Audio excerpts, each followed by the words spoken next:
Fighting crime and defeating villains can be a messy business. While we tend to imagine superheroes as saviors, you can't save the world without breaking a few heads.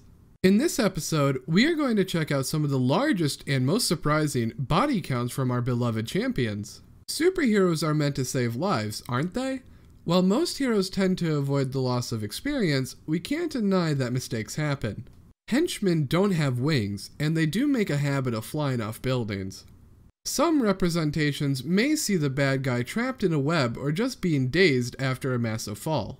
Suspending disbelief is part of fiction, but there is plenty of recognized bloodshed in both the Marvel and DC universe.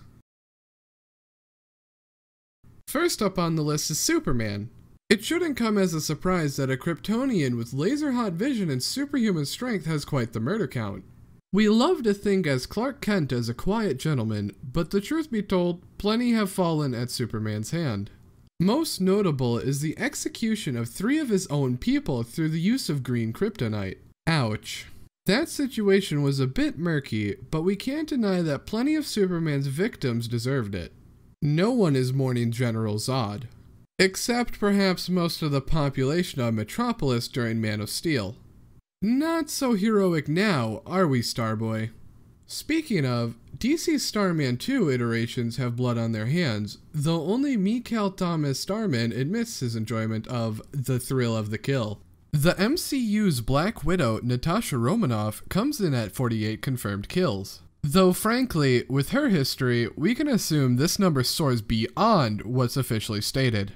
Her on-screen death count is mainly reserved for villains and terrorists, but we may have some new insight with the upcoming film. Of course, we should probably make that count 49 because, spoiler alert, she does sacrifice herself in Avengers Endgame. DC's Green Lantern isn't just one person, but a group of ring-bearing heroes. While most avoid killing, one specific Green Lantern slaughtered his entire corp. Hal Jordan, in a fit of madness, annihilated not just the Guardians, but all his Green Lantern brothers.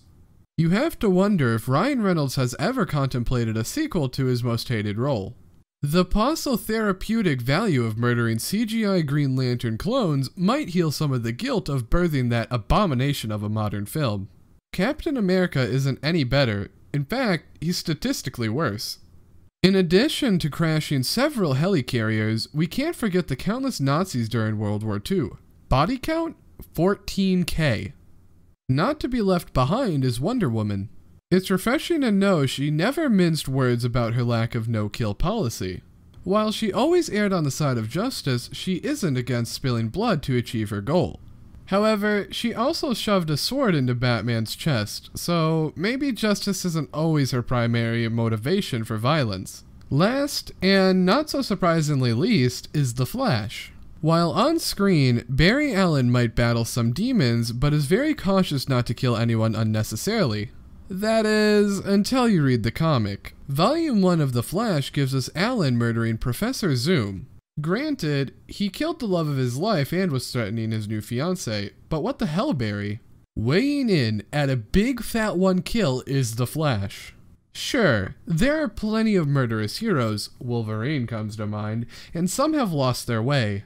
But overall, what's a little bit of death in the face of pandemic crime?